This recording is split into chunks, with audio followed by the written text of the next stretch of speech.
Hello, everyone.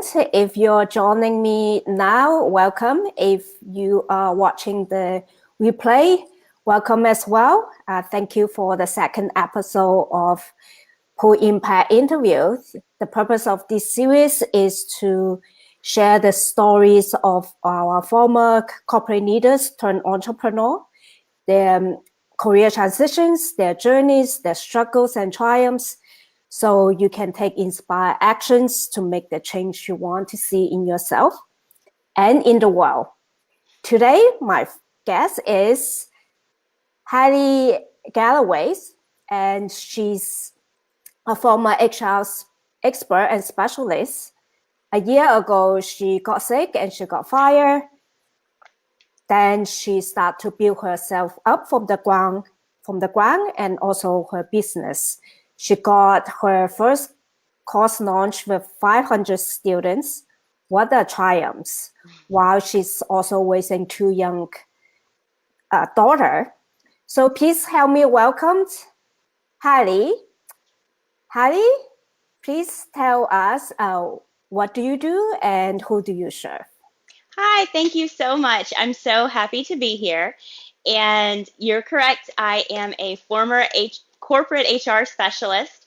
I've changed a little bit, and now I still do HR as a consultant, but I'm also a clarity coach and business strategist who helps female entrepreneurs to streamline their business and to plan for profitability. Wonderful. So how did you start the clarity business side? Where did you get the idea?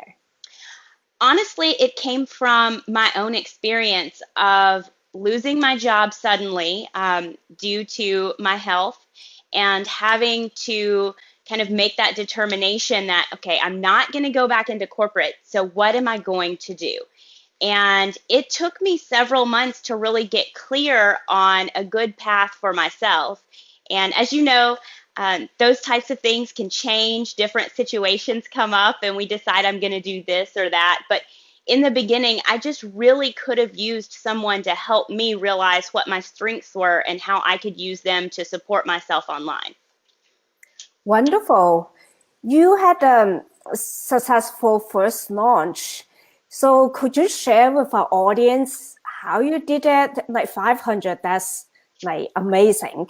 I can easily see you scale it up to a seven-figure business. So initially, what's your challenges, and then how did you fine tune it so you get 500 students? That's amazing. Yes, I'm very proud of how far it's come. I'm still looking forward to scaling to, maybe six, seven figures with it in the future.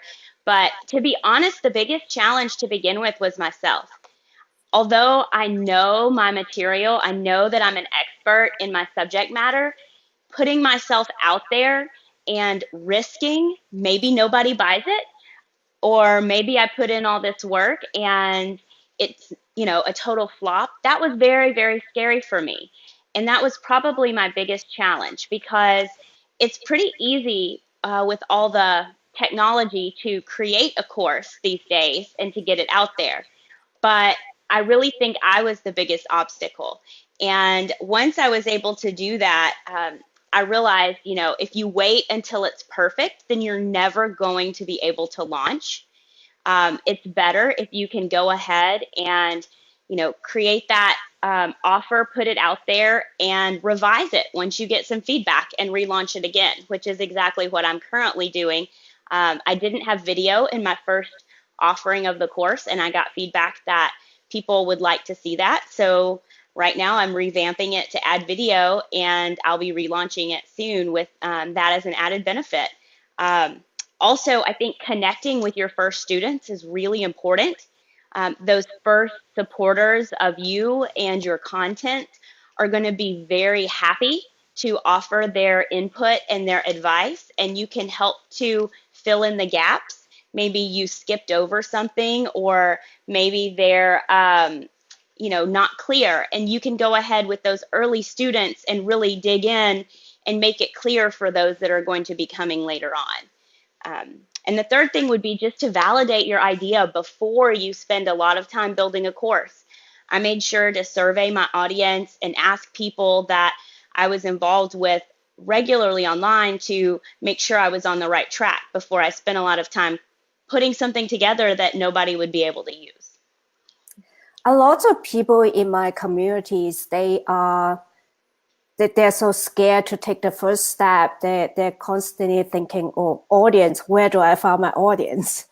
So I think for us who has been in the business and who have been through the changes, maybe it's easier for us to fine tuning, but for them from 0 to 1, it seems to be a big step and a big gap. Where do they go? What do they do to do the 0 to 1 if you have a little bit more concrete, small steps for them? Yeah. Well, I mean, even a year ago, I had no audience. So in order to start developing that, I made relationships on Facebook in different groups and started being friends with people that were someone I would consider my target audience. And I would just ask them questions and, make sure to provide, them a real friendship. But, and also they would be open to sharing with me, what challenges they had. And sometimes you find Facebook groups where you can actually post that question. So it's borrowing someone else's audience. And you can survey an audience that would be just like the one you would like to have. And you can ask that question and go ahead and get those answers and responses, even though you may only have 2 or 5 or 10 people that are currently following you.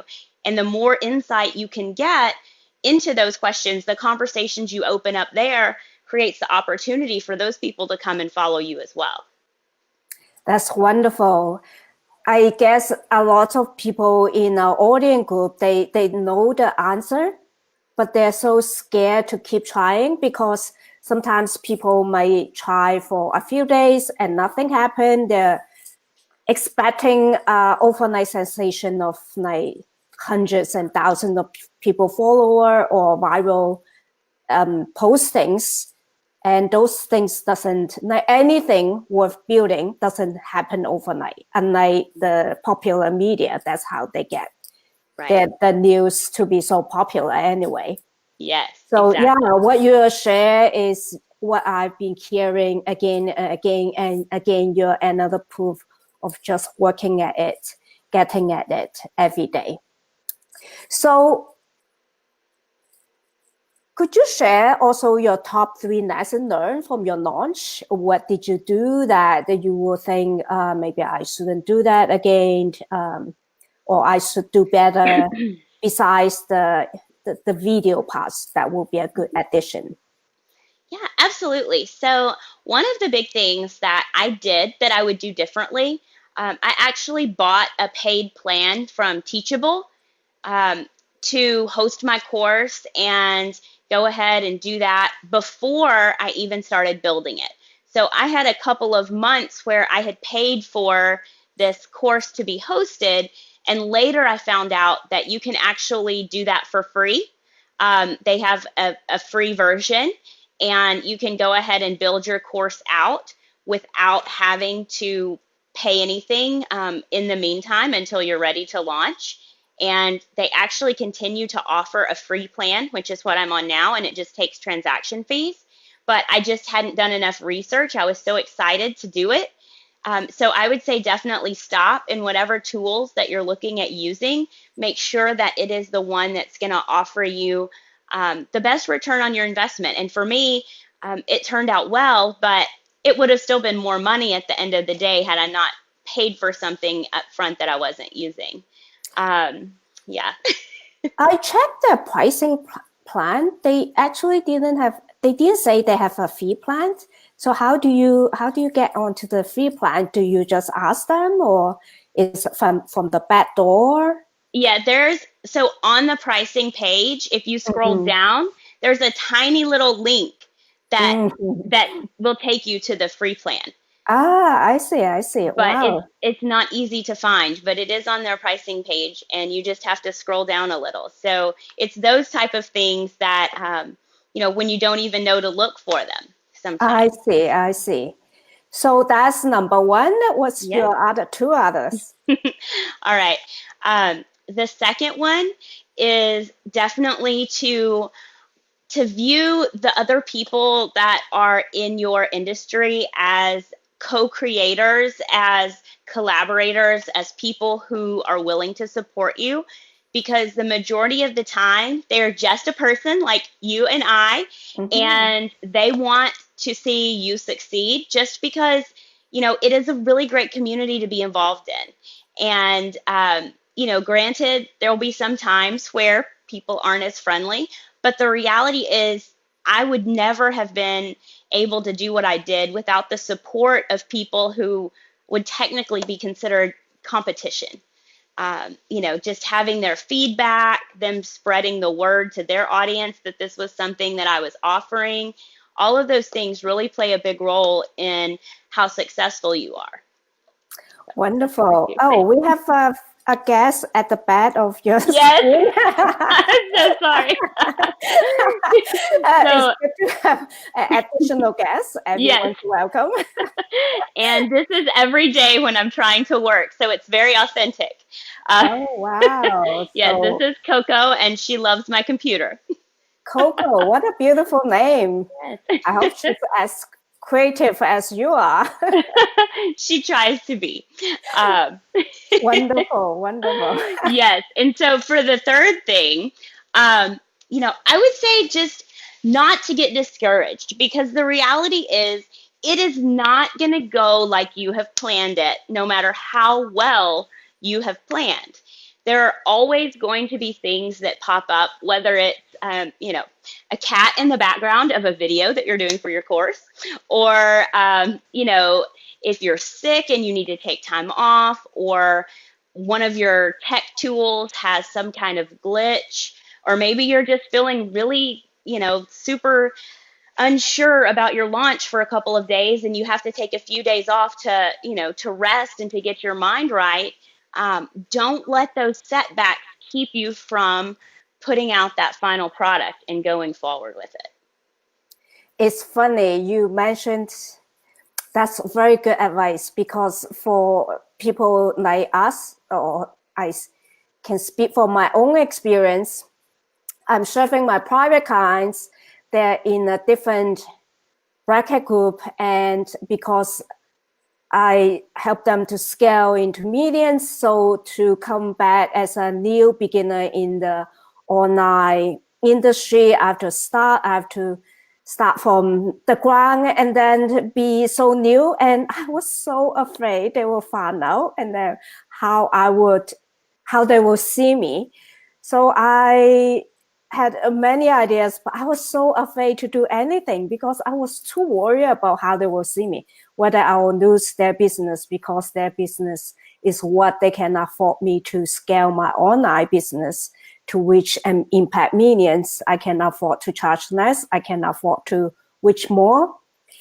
But just because of that weird connections, it actually make me feel very insecure. So it's not just days, perhaps months. I was so afraid to do anything. So it's good to hear a brilliant business woman like you to say, yeah, just get yourself out there. Yes. Great advice. And also I agree with you. This, for most of us online trying to help others, I think we are actually more friendly than what we used to be when we are in the corporate world. Yes. It feels like we are collaborating to help Mm-hmm. the world, help the change, and help the culture to turn around a little bit. And everyone seems to be very supportive and happy. And Yes. that's how we're connected as well. So thank you for sharing that part as well. And you are going to relaunch your boot camp and a group of coaching again. So what do you want to see with the result in these kinds and with your two individual programs going forward?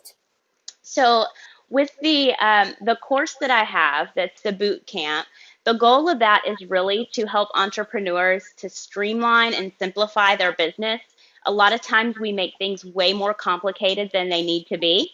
Yes. And I think that's why this course has really resonated with so many people is just, let's take a look at everything you have going on and figure out what we can pare down and get it back to the basics, because that's really, what will enable people to move forward and to scale their business without being overwhelmed and kind of caught up in the details.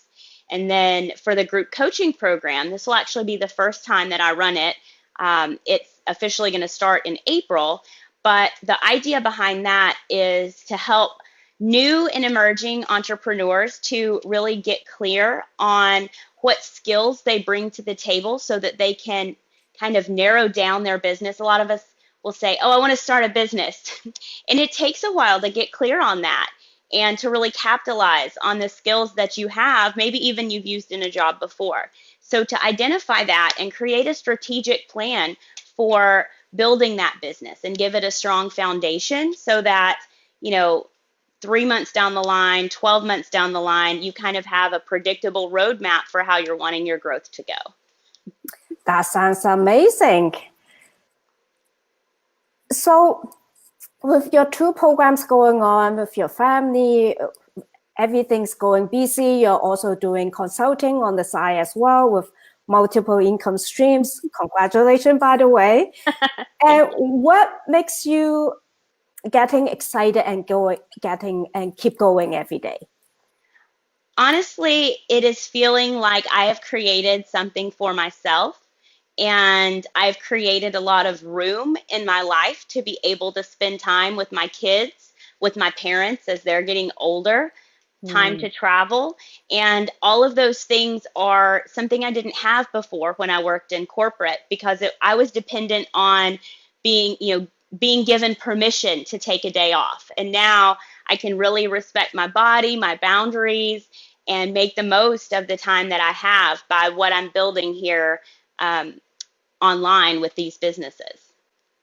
Oh, that's wonderful. I think that's one of the reasons I start to encouraging people to explore, because a lot of people have been telling me, especially those that the more people go high up in the career, they're more afraid to do any change because they're all tied up with their identity, with their work, with their status, with their title. The VP or CEO sounds good, but if you can even take a day off or an hour for yourself, that's not a good life. Maybe it is a life when you're in your 20s and before you have the family, and it's afford you to explore the world, to have fancy things, to have fancy connections, but then life become more real. Once you reach a certain point, you're thinking, then what's the next? I want more time. I want more time for my own health, the family, and of course, income and creativity as well. Absolutely. Those are all very important. So what's your vision for your business and the world? For me, I believe that we all have something that's very special that we can offer to the world if only we're given the opportunity to show it. And I know for some people, they do it maybe through their hobbies or volunteer work. But for my business, I want to focus on those who want to use those gifts in a way that will also bring them an income. And, I think that we can all make a positive impact on the world when we're giving it our best. I know I feel like I am a much more whole person now that I'm respecting all the different aspects of myself, as opposed to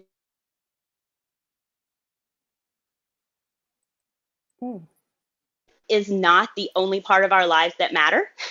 We work so that we can enjoy the rest of our life. And I just want to share that with more women and entrepreneurs in general to help them tap into that so they can build that kind of life for themselves. That's wonderful. It's especially important because a woman will have multiple roles. Like even I remember even when I was in the corporate world, I was busy, but then at home I'm the one. I don't have kids, but then even without kids, I'm still busy to be thinking about at home, who to hire to help us, who I'm the one who's worrying about groceries, what to eat. And so we have more of a double role or even triple role for us, no Yes. matter whether we're a business woman or a career corporate woman. Our role is a little bit more going in parallels. Mm-hmm. For guys, it might be simpler for them. Just Yeah. one way. Yes. Which could be good, which is I wish I could think like that, but then I also enjoy to think in multiple ways, to think in multiple options. That's Yes. how we're wired, and that's how we're going to roll. So I know you have your time is quite tight today with multiple things going on. So I will see if you have anything else to add, and then I will try to wrap up our interview today. Okay, great. No, I just thank you so much for this opportunity to come and talk with you today. I really enjoyed it, and I hope that some part of my story can inspire others to know that they can do the same thing. Definitely, we are all in the same community, and I'll invite everyone to join us and enjoy this like amazing community. Like it is like location independent. Hmm. And we can all help each other and collaborate to grow. It's a wonderful community. So thank you for sharing, Jenny, your journey. And some of us, myself included, we have been going through, we changed because there's life that happened to us. And then we went through the pain to do the transformation. But hey, for all your audience or my audience out there, don't wait for the pain. Start building your option now. And there's so many better ways to live a life for work and also for building your future. So thank you, Haylee. Thank you very much today for doing the interview. I'm sure I'll chat back with you from time to time to see where you're at, and also to share more of your lesson learned and more your amazing tips with our audience together. That sounds great. Thank you so much. Thank you, and have a wonderful weekend with your family. And I look forward to connect with you again on Facebook. Yes, absolutely. Thank you so much. Thank you. Say hi to Coco for me. Oh, I will. Bye. Bye.